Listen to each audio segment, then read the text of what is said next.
हे दोस्तों, आज मैं आपको बताऊंगा एक की रीजन क्यों कुछ ही लोग बहुत अमीर बन पाते हैं और क्यों ज्यादातर लोग गरीब या फिर मिडिल क्लास रह जाते हैं। रॉबर्ट नाम का एक लड़का था जिसके दो बाप थे।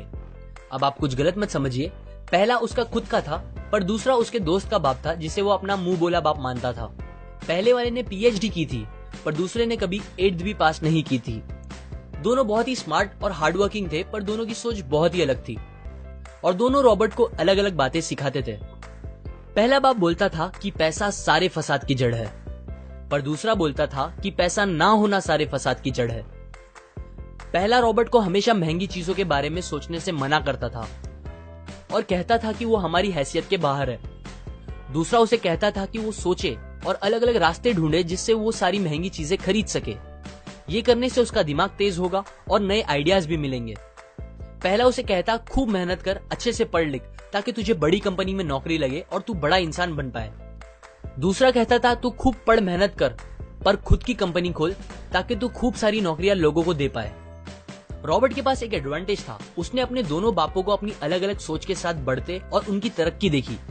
उसने अपना दिमाग लगाया और अपने दूसरे बाप की बातें मानी और फॉलो की, जो कि बाद में मायामी फ्लोरिडा का सबसे अमीर इंसान बना और उसकी सिखाई बातों से उसने खुद करोड़ों कमाए, जबकि उसका पहला बाप जिंदगी भर गरीब रह गया।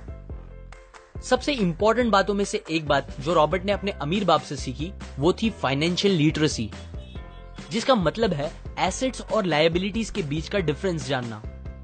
अब आप गौर से सुनिए, ये नॉर्मल कॉमर्स में सिखाए गए मीनिंग से थोड़ा अलग है। रॉबर्ट ने काफी इजी शब्दों में उसका मीनिंग बताया है, जो कि कुछ ऐसा है। एसेट्स कोई भी वो चीज होती है जो आपको पैसे बना के दे या फिर आपके जेब में पैसे डाले, और लायबिलिटीज वो चीजें होती है जो आपके जेब से पैसे ले ले या आपके पैसे खत्म करे। अमीर लोग इसीलिए अमीर होते हैं बिकॉज वो अपने एसेट्स बनाते हैं, जबकि मिडिल क्लास लोग बस लायबिलिटीज पे खर्च करते हैं। मिसाल के तौर पर रमेश और सुरेश नाम के दो दोस्त थे। दोनों सेम पोजीशन और सेम सैलरी पे काम करते थे। जब भी उन्हें सैलरी मिलती, रमेश अपनी सैलरी से नए कपड़े, नए गैजेट्स, नया फोन, बाइक या कार ऐसी चीजें खरीदता था जो उसे अमीर जैसा फील कराती थी। पर वो ये नहीं समझता था कि ये सारी चीजें लायबिलिटीज है जो उसके पैसे उससे ले रही है, ना कि बस जब वो उन्हें खरीदता है तब, बल्कि आगे भी मेंटेनेंस वगैरह के लिए, जिसकी वैल्यू वक्त के साथ कम हो जाएगी और ना ही वो उससे आगे कुछ पैसों का प्रॉफिट देगी। बट सुरेश ऐसा नहीं था। वो ये सारी चीजें नहीं खरीदता था जब तक कि उसके लिए बहुत जरूरी ना हो वो चीज खरीदना। वो पैसे जमा करता था और एसेट्स पे खर्च करता था, जैसे कि स्टॉक्स, बॉन्ड्स, रियल एस्टेट, अपनी खुद की स्किल्स बढ़ाने के लिए या कुछ सीखने के लिए जो उसे आगे और पैसे बना के दे।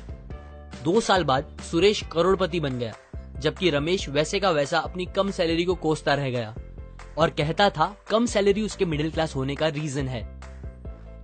एक गरीब इंसान का कैश फ्लो कुछ इस तरह होता है। उसे पैसे मिलते हैं और फिर वो पैसे उसकी जरूरी खर्चों में खत्म हो जाते हैं। एक मिडिल क्लास का कैश फ्लो थोड़ा सा अलग होता है। उसे पैसे मिलते हैं, वो पैसे जरूरी खर्चों और लायबिलिटीज में खत्म कर देता है।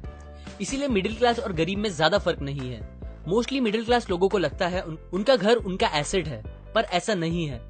आपका घर आपको पैसे बना के नहीं देता अनलेस आप उसको भाड़े पे दो, जबकि अमीर लोगों का कैश फ्लो ऐसा होता है। उन्हें पैसे मिलते हैं, वो उस पैसों से अपने एसेट्स बनाते हैं पहले और फिर उससे बने पैसों से खर्चा करते हैं। इसीलिए वो अमीर होते जाते हैं क्योंकि उनके इनकम के सोर्स बढ़ते जाते हैं।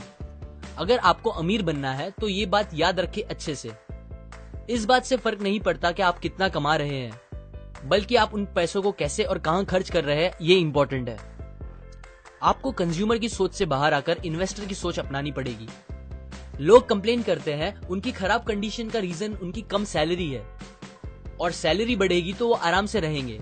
पर प्रॉब्लम ये है कि इनकम बढ़ने के बाद लोगों के खर्चे ज्यादा बढ़ जाते हैं, क्योंकि ज्यादा पैसे ज्यादा अच्छी चीजें खरीदने पे मजबूर करता है, जैसे कि एक बेहतर फोन, कार, घर, जो कि सब फिर से बस लायबिलिटीज है जो आपको कभी अमीर बनने नहीं देगी।